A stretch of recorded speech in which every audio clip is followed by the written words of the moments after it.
Lalu bagaimana nasib Raja Ampat usai pemerintah mencabut izin penambangan nikel di Raja Ampat untuk 4 perusahaan? Saat ini kita sudah bergabung dengan Toto Daryanto, Komisi 12 dari fraksi Partai Amanat Nasional, dan juga ada Koordinator Nasional Jaringan Advokasi Tambang atau Jatam, Melki Nahar. Selamat malam, Mas Toto. Selamat malam, Mas Melki. Malam. Malam. Iya, saya mau ke Pak Toto dulu. Pak Toto, dari DPR sendiri menilainya apa sih sebenarnya alasan dari pemerintah sebenarnya sudah mencabut nih 4 izin penambangan untuk perusahaan, tapi tidak untuk PT GAC Nikel? Jadi begini ya, Mbak, 4 perusahaan itu memang berbeda dengan yang GAC Nikel ya. Jadi yang 4 perusahaan itu berada di kawasan yang memang betul-betul itu geopark yang dilindungi. Nah, sementara yang di GAC Nikel ini sebetulnya dia berada di pulau yang lain yang ada jarak yang aman dari posisi Raja Ampat sebagai destinasi wisata. Kemudian juga PT GAC Nikel ini kan mereka rejim karya kontrak. Jadi ini PKP 2B di sejak masa zaman itu pemerintahan Presiden Soeharto dulu, kemudian diperbarui menjadi izin produksi pada tahun 2017. Dan itu dilindungi oleh undang-undang. Karena itu juga tidak bisa serta-merta itu PT GAC itu ikut ditutup gitu. Sementara PT GAC sendiri sudah memenuhi seluruh prosedur, seluruh persyaratan yang memungkinkan diterbitkannya izin produksi.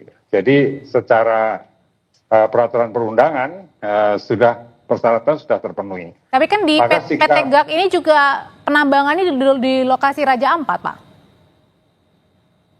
Iya betul. Tapi dia karena memenuhi seluruh peraturan perundangan, AMDAL, kemudian RKAB, kemudian reklamasi dan lain sebagainya itu, maka sikap pemerintah sekarang kan akan mengawasi secara ketat. Nah, sehingga ini mesti ada laporan secara periodik nanti kepada publik, dan publik saya kira terus akan mengawasi juga bagaimana kegiatan pertambangan di Raja Ampat. Dan harapan kita PT GAC sendiri juga melakukan perubahan-perubahan kebijakan dan perubahan operasionalnya sehingga betul-betul jangan sampai terjadi pelanggaran. Kalau ada perubahan berarti zero pelanggaran. Pak Toto, berarti kalau tadi ada kemudian perbaikan, berarti artinya ada yang kemudian melenceng begitu dari yang seharusnya PT GAC Nikel ini.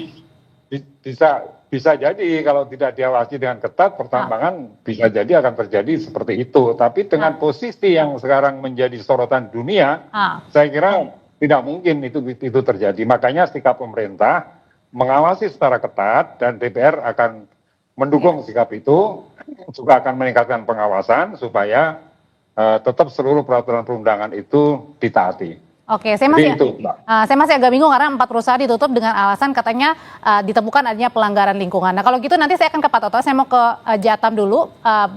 Mbak Melki, kalau tadi Anda melihatnya gimana sih? Sudah puas atau justru tanda tanya nih, 4 perusahaan tambang nikel sudah ditutup, tapi tidak untuk PT GAC Nikel? Iya.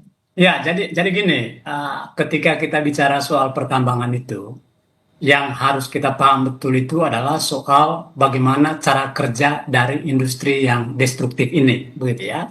Jadi ia rakus lahan, juga rakus air. Sehingga mau dia beroperasi di wilayah manapun, entah pulau besar, entah pulau kecil, dia punya daya rusak baik langsung maupun tidak langsung begitu. Dan itu yang harus mesti dipahami. Lalu yang kedua adalah soal alasan pemerintah, terutama dari Menteri SDM, bahwa PT GAC Nikel ini dia punya AMDAL, kemudian tidak punya kerusakan yang serius. Satu hal yang penting untuk dicermati bahwa AMDAL itu dia tidak mengesampingkan hukum lain yang lebih tinggi, begitu ya, dan less spesialis begitu. Jadi AMDAL itu dia hanya dokumen teknis yang menjadi salah satu syarat perizinan saja, gitu ya. dan tentu saja tidak bisa mengalah aturan yang melindungi wilayah pesisir, pulau kecil begitu, sebagaimana Undang-Undang Nomor 27 Tahun 2007 yang kemudian telah diubah menjadi Undang-Undang Nomor 1 Tahun 2014 begitu. Nah, melalui undang-undang ini, begitu ya, wilayah pesisir dan pulau-pulau kecil itu orientasi pemanfaatannya tidak untuk pertambangan begitu. Lalu yang kedua, AMDAL itu dia bukan produk keputusan politik demokratis Oke. yang partisipatif begitu ya. AMDAL itu lagi-lagi disusun oleh konsultan yang ditunjuk oleh perusahaan. Meski ada konsultasi publik, seringkali prosesnya itu cacat begitu ya. Ini tentu berbeda dengan prinsip apa, semisal pengakuan hak masyarakat adatnya begitu ya. Dan yang berikut soal kewenangan apa namanya pemberian izin tambang tadi itu juga bisa dibatalkan jika bertentangan dengan hukum lingkungan itu Artinya sendiri. Bang Melki, Artinya alasan Bahlil bahwa PT Gat Nikel ini sudah punya AMDAL dan segala macamnya itu adalah hal-hal yang teknis begitu ya, yang administratif begitu, dan itu menyesatkan karena dia mengingkari undang-undang yang jauh lebih tinggi tadi, yaitu Undang-Undang Nomor 1 Tahun 2024 tentang pengelolaan wilayah pesisir dan pulau-pulau kecil. Itu satu. Lalu yang kedua, dan ini penting, bahwa Undang-Undang Pesisir dan Pulau-Pulau Kecil ini, Mbak, itu pernah dilakukan JR oleh PT Gembak Kreasi Perdana, anak perusahaan Harita Group yang beroperasi di Pulau Kecil Wawoni. Lalu kemudian waktu itu kita bersama warga di Pulau Wawoni menjadi penggugat intervensi, dan hasilnya JR terhadap Undang-Undang Pesisir dan Pulau-Pulau Kecil tadi itu ditolak oleh Mahkamah Konstitusi pada akhir 2024 kemarin. Lalu yang ketiga, sebetulnya banyak jurisprudensi hukum terkait dengan pulau kecil selama ini, semisal kasus di Pulau Bangka, Sulawesi Utara, yang notabene ini adalah pulau kecil, lalu kemudian gugatan dan dicabut izinnya. Bang Melki, berarti seharusnya dalam artian yang Bang Melki ingin sampaikan, harusnya ini dikaji lebih dalam lagi nih untuk penerusan dari ACC untuk penambangan nikel untuk PT GAC ini. Karena kan yang lainnya sudah ditutup nih.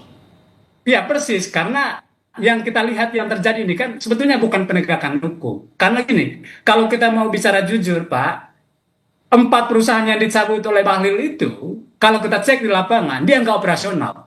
Gitu ya. Bahwa kemudian izinnya aktif, iya. Tapi yang beroperasi di sana itu adalah PT GAC Nikel, dan kemudian kerusakannya itu nyata. Tapi kan Tapi tadi kata Pak mereka memisahkan antara Pulau GAC dengan Raja Ampat tadi, seolah-olah ini jaraknya jauh. Padahal bicara soal pulau kecil itu, dia tidak punya alternatif lain, Mbak. Kalau misalnya satu bagiannya itu sudah dirusak. Jadi satu bagian sudah dirusak itu berdampak pada wilayah lain, terutama juga dalam kaitan dengan perairan di Raja Ampat itu sendiri. Oke, jadi nggak ada alasan ya karena lokasinya jauh begitu kemudian di ACC untuk dibolehkan di penambangan ya gitu ya. Dan itu mengada-ada gitu loh. Percaya Bahlil, gimana ceritanya? Saya tanyain kalau gitu. Pak Toto katanya mengada-ngada nih alasannya untuk tetap di ACC izinnya PT GAC. Ya kan menurut Pak Melki mengada-ada. Kan sebetulnya begini Mbak, ini PT GAC ini kan diatur sebagai ini kan kelanjutan kontrak karya dan PKP 2B. Jadi ketika Undang-Undang Nomor 1 itu nomor 1 tahun 2014 ya itu diundangkan. Nah ini sebetulnya sudah berlaku dan ini dijamin oleh Undang-Undang Nomor 4 tahun 2009 tentang minerba. Halo? Silakan Pak. Ya silakan Pak Toto. Suara kita dengar ya? Iya terdengar. Nah, jadi di situ dinyatakan dalam pasal 169 Undang-Undang Minerba Nomor 4 tahun 2009 yang sekarang sudah direvisi, tapi itu tetap pasal itu tetap terus ya, menyatakan bahwa kontrak karya dan PKP 2B yang sudah ada sebelum undang-undang tersebut tetap berlaku sampai masa kontrak habis gitu.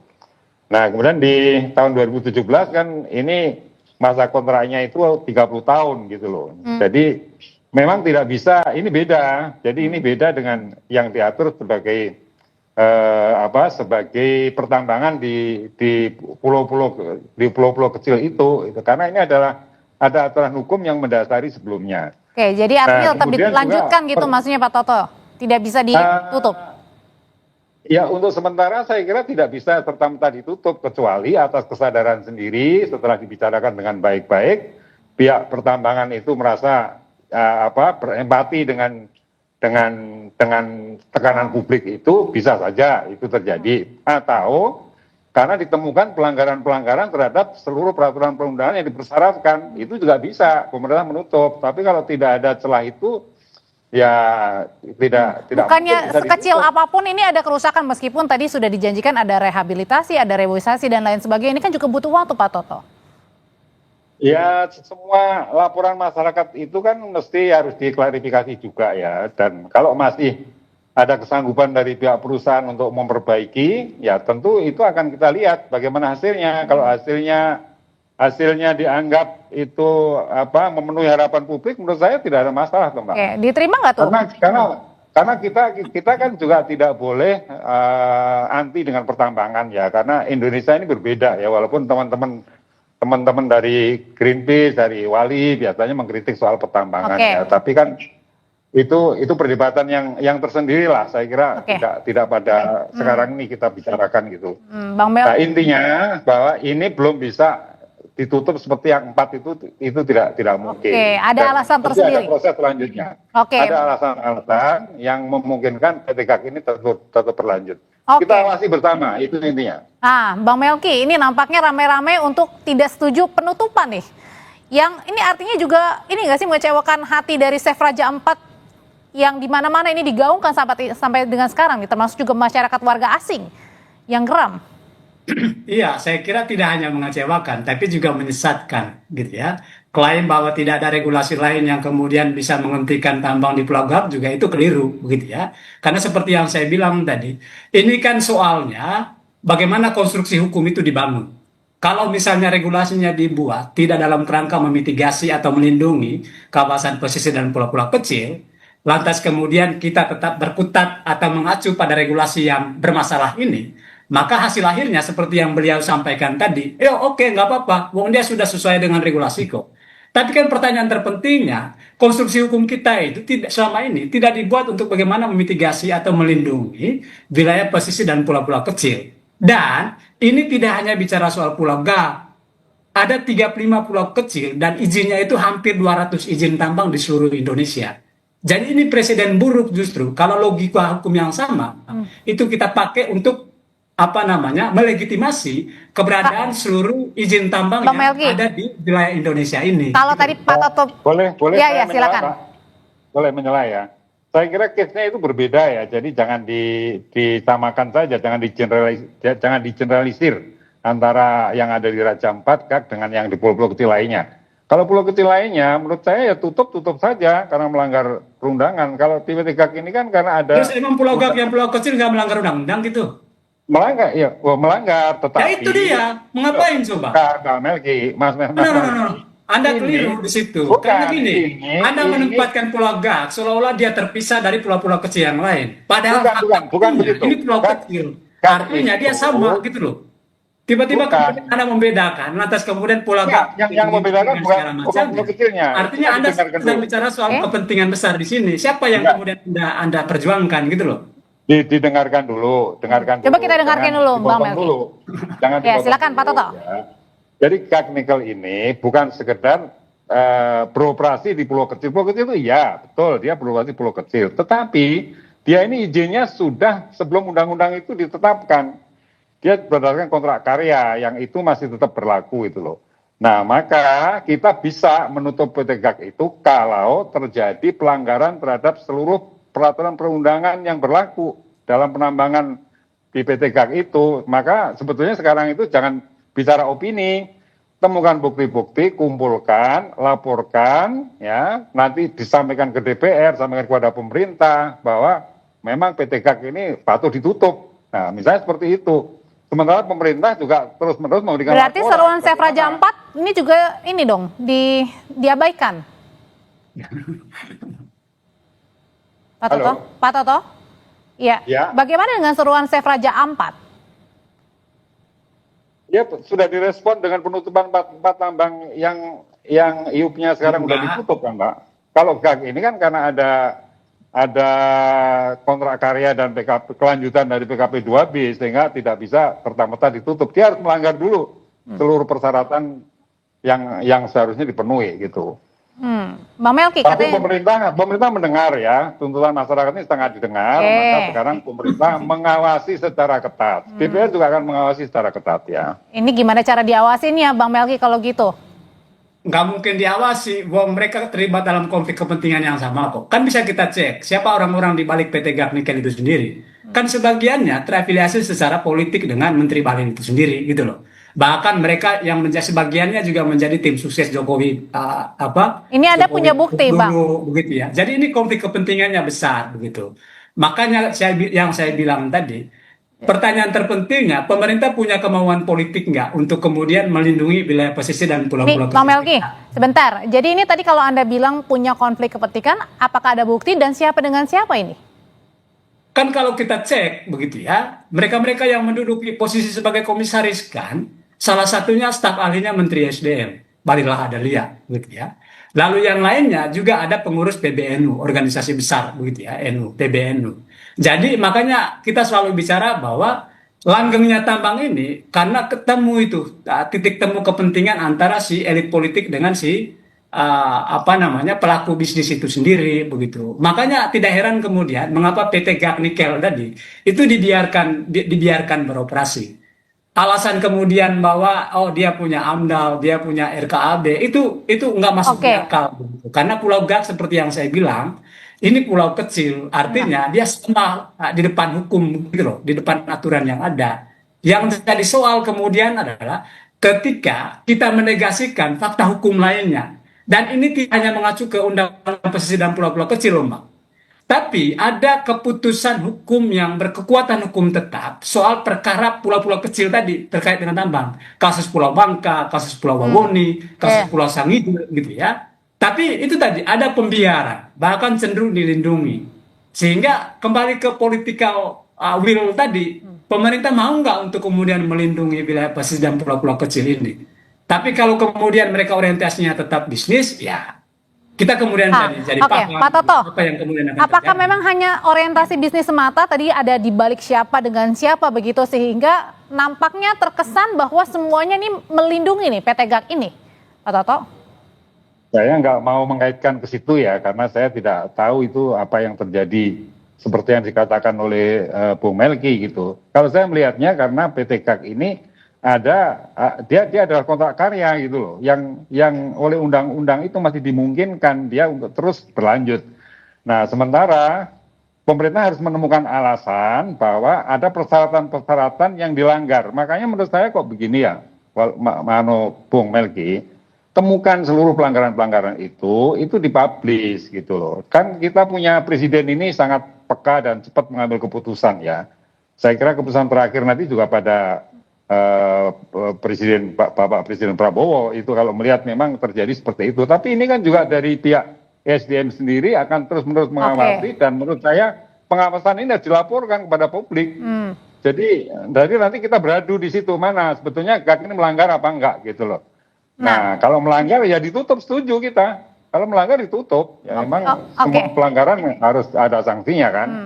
Gitu. Tapi kalau tidak melanggar bagaimana? Kita nggak bisa nutup karena izinnya dia masih 30 tahun. Bang Melki katanya kalau tidak ada pelanggaran ini tidak usah ditutup. Kalau gitu Anda juga akan temukan pelanggaran-pelanggarannya, laporkan kepada publik, ya nanti terus-menerus kita awasi bersama-sama gitu. Gimana tuh Bang Melki? Karena kan saat ini dari Barreskrim juga sedang menelusuri ya ada atau tidaknya dugaan unsur pidana nih. Iya, jadi maksudku soal kerusakan itu sudah terang benderang begitu ya. Dan kasus GAC kemudian heboh ini sebetulnya sudah lama itu. Misalnya saya ambil contoh ya, teman-teman Kompas ini, terutama Kompas Cetak waktu itu melakukan investigasi di Pulau GAC. Mereka bicara soal bagaimana nasib pariwisatanya, terumbu karangnya, lamunnya. Jadi itu nyata itu. Jadi dokumentasi visualnya itu muncul. Tetapi kan kemudian itu tidak pernah ditindaklanjuti. Hingga kemudian kemarin ketika teman-teman Greenpeace protes itu, lantas kemudian isunya menjadi sangat viral. Artinya dari konteks ini saja Mbak, kalau kemudian kita berharap kepada pemerintah untuk mereka berbaik hati, begitu ya. Seolah-olah mereka ini ada dalam klaster yang lain dengan kita sebagai warga biasa atau dengan lingkungan itu sendiri. Meskinya kalau pemerintah punya isi otak, begitu ya, yang harus dia pikirkan adalah bagaimana memastikan keberadaan wilayah pesisir dan pulau-pulau kecil tadi, yang notabene ini bukan pulau kosong, gitu ya. Ini pulau ada penghuninya dan luas konsesinya Pak melampaui luas dari pulaunya itu sendiri, lebih dari 13.000 hektar. Nah, kalau semua diambil alih untuk tambang, pertanyaannya hampir 1.000 jiwa manusia di Pulau Gak itu mau dikemanakan? Tapi, Bisa dijawab nggak? tapi gimana Pak Toto? Kalau saya lihat konteksnya tidak itu tadi, Mas Melki, karena kalau mau dikemanakan, Artinya dalil bahwa ada regulasi ini, regulasi itu, kan pertanyaan pentingnya sejauh mana regulasi ini bisa melindungi warga yang hari ini tinggal, mati dan hidup di Pulau Gak itu sendiri. Kalau Kan itu konteksnya soalnya. hanya masyarakat yang berada di Pulau Gak mau dikemanakan, kan orang bisa juga berkata, ya masyarakat Gak harus disejahterakan dengan adanya tambang itu. Kan Ya, bukan di situ masalahnya. Masalahnya bukan di posisi situ. tambangnya menutup seluruh pulau Pak, bahkan wilayah pesisir pun dikapling. Mau dibawa kemana? Pak Toto? Ya nanti, halo ya, Ya. gimana? Gimana Pak untuk menanggapi tadi mau dikemanakan dan kemudian diberdayakan seperti apa ini? Ya menurut saya semua detail-detail yang disampaikan Mas Melki itu lebih baik dibuat secara terdokumentasi dengan baik, secara tertulis, laporkan resmi kepada Komisi 7, kepada Komisi 12 dan juga kepada pemerintah. Nanti kita lakukan pengawasan dan hasilnya kita laporkan kepada publik. Nah, saya kira itu lebih fair itu. Oke, baik Pak Toto, terima kasih untuk jawabannya. Terima kasih juga Bang Melki untuk jawabannya. Sudah di Sapa Indonesia Malam terkait dengan penutupan 4 izin pertambangan nikel tak terkecuali atau kecuali adalah PT Gak Nikel. Terima kasih, selamat malam Bapak-bapak. Ya, malam semua.